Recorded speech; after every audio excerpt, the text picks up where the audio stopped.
Game development in 2026 isn't what people think it is. After years of layoffs, engine drama, cancelled projects, and a shrinking AAA landscape, this past year has changed how games are being made. And if you're an indie game developer like me, you can feel it. In this video, I want to talk about the truth of making games moving forward into 2026. And not the sugar-coated version, but the actual reality we're all dealing with across the industry. From massive corporate layoffs to a flooded indie scene, to players expecting AAA polish from one-person teams.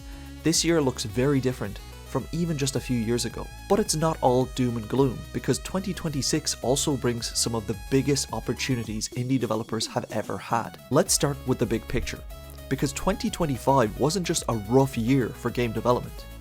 It was a complete industry reset.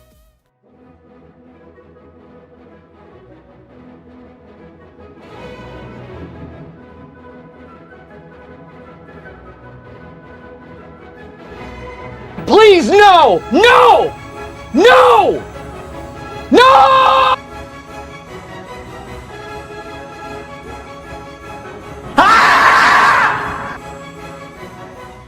And if that's not enough, analysts actually estimate that the industry has already lost the equivalent of 100,000 years of collective development experience. Let that sink in for a second. Think about that. Entire lifetimes of expertise just gone.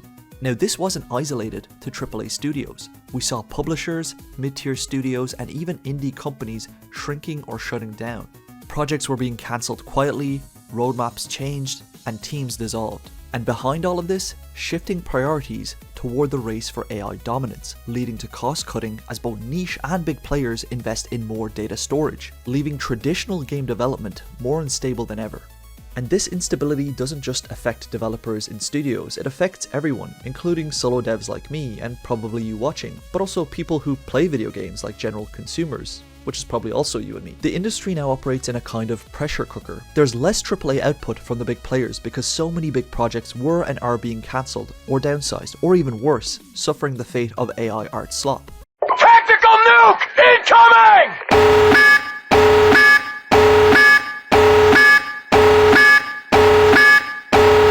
And at the same time, there's more competition than ever because thousands of devs who are laid off are now going indie.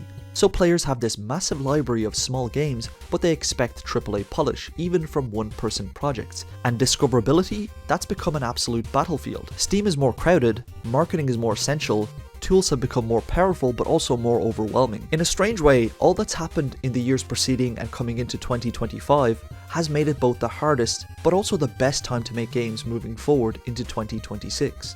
As an indie developer myself, I've spent years making games all the way to currently working on my first professional release while balancing a full-time job. And I've seen firsthand how expectations have changed.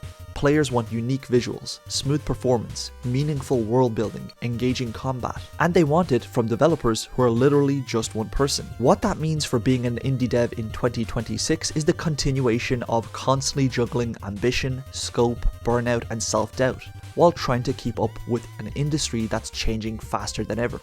But here's the twist, 2026 might actually be the best time in history to be an indie developer. Why? Well, we've also seen how indie studios are actually outperforming not by a little, but by a landslide AAA studios. That heavy focus on creativity, on telling a story or creating a satisfying, unique gameplay experience over monetary gains has actually left the AAA studios in the form of the original devs or the OG devs who work there. And they are the ones continuing to share those experiences in the form of indie games. But because of all the advances in technology and the tools available, indie devs and studios are capable and have been making AAA games that aren't forced into microtransactions and yearly cycle releases. The beauty of what we're now seeing is players are actively seeking original experiences. Smaller aesthetic games are blowing up, Steam Next Fest has never been bigger, and tools like AI, while I still feel have no place in the creativity and art department of games, have made prototyping, debugging, and iterating a lot faster. And if used correctly to expedite the menial and tedious tasks of, let's say, debugging, can be a huge advantage. As we move into 2026, what we can safely say is the old industry model of huge teams, huge budgets, massive risk is breaking down, and there's a lot of uncertainty if we will ever see a comeback to the old days of the AAA. Or perhaps we already have, just in the format of the indie dev.